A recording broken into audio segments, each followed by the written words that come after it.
The Forgotten Fire: How Great Depression Families Mastered Winter Survival with Nothing but Grit and Ingenuity.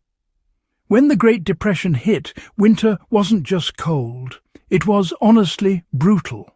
Homes froze, jobs vanished, and survival depended on sheer creativity. People didn't have fancy insulation, electric heaters, or thermostats that clicked on with a soft hum. They had resourcefulness. The kind that's born when you've got frost creeping across your windows, coal prices rising, and a family to keep warm. This isn't nostalgia. It's survival engineering, 1930s style. And the tricks they used back then? They still work today.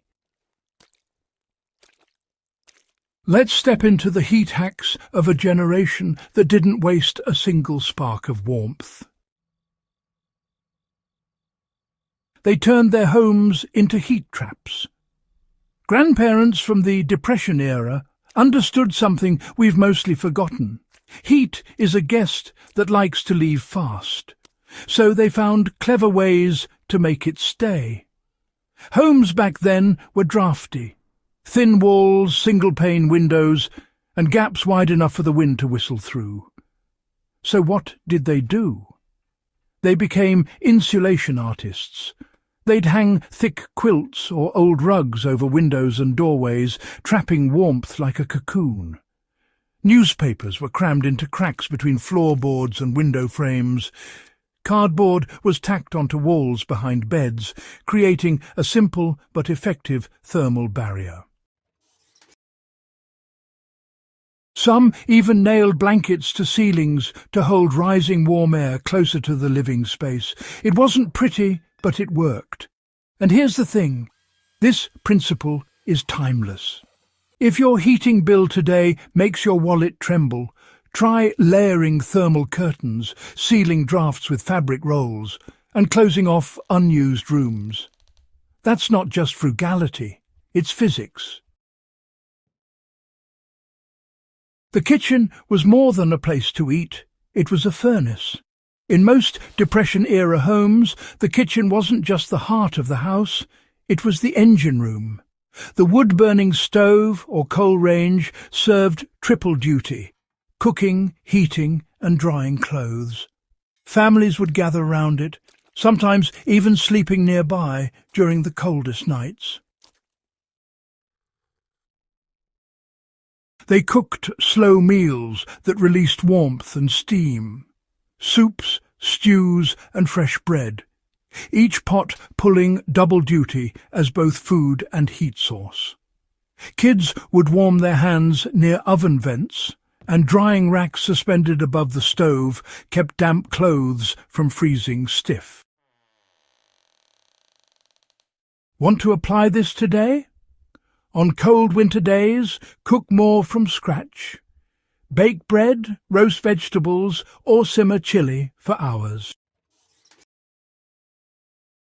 That radiant kitchen heat does more than feed your stomach. It adds real warmth to your home. Depression-era wisdom never wastes energy, and neither should we. Homemade heating devices were the secret weapon. If there's one thing that defined Great Depression survivors, it was innovation under pressure.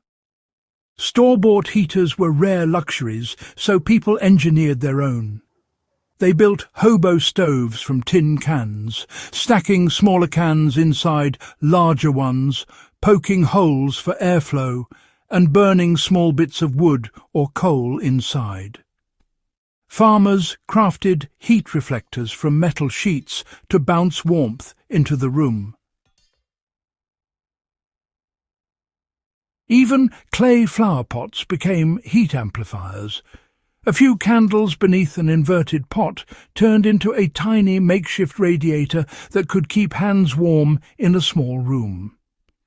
It's not something to replace a modern heater, but in an emergency, the same trick still works. Just be careful and ventilate well. This wasn't MacGyver-style tinkering, it was survival design. Every object had two, sometimes 3 jobs. Waste wasn't an option, and creativity was constant. You know, layering wasn't just for clothes, it was for life itself. When cash was scarce, fashion didn't really matter. What truly mattered were those layers. People learned pretty quickly that body heat is, well, free fuel, and keeping it trapped was absolutely the name of the game. Wool was king, without a doubt. Families slept under multiple blankets, sometimes even coats, or, believe it or not, burlap sacks. Children wore socks to bed, and old newspapers were slipped inside shoes for insulation. They understood in quite a practical way how to conserve body warmth through small habits, keeping their heads covered indoors, drinking hot water before sleep, and cuddling close to share heat. Entire families would huddle in one room, sealing it off while letting the rest of the house freeze. Want to bring that spirit into your home? Well, you can layer rugs on cold floors, pile blankets on your bed, and close doors to unused rooms. It's simple, but remarkably effective. And, you know, never underestimate a good wool sweater. It's still one of nature's best insulators, even 90 years later. Firewood wasn't just fuel, it was strategy. Wood was life. Coal was expensive, so families turned to fallen branches, scrap lumber, and even corn cobs to feed their stoves. They learned how to burn smarter, not harder. Softer woods for quick heat, hardwoods for long burns. Ash and oak were, well, gold. They also knew how to stretch every ember. Coals from the previous night were buried in ash to stay alive till morning, saving matches and kindling. And ash itself wasn't thrown away. It was sprinkled on icy walkways for traction, or used to make homemade soap. In modern terms, this is resource optimization before the term even existed. If you have a wood stove today, you're following in the footsteps of Depression-era families who mastered sustainable living without ever calling it that. You didn't sit still during a Great Depression winter. Not if you wanted to stay warm. Work was constant, and work meant warmth. People shoveled snow, chopped wood, mended clothes, canned food, or scrubbed floors, not just out of necessity, but because motion kept the chill away.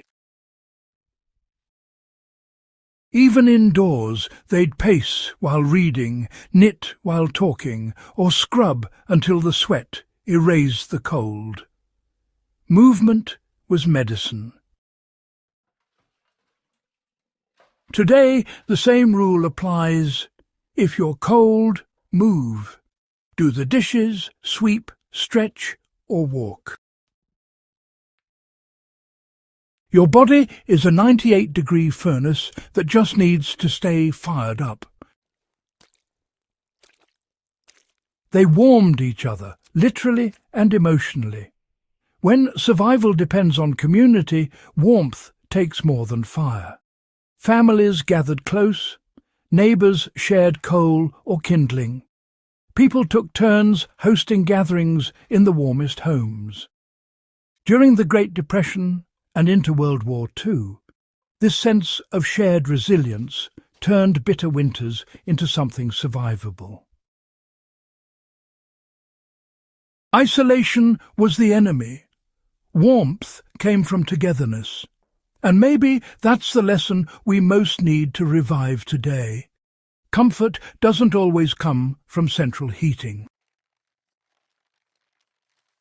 Sometimes it comes from shared meals, stories, and, well, the stubborn belief that tough times can be outlasted together.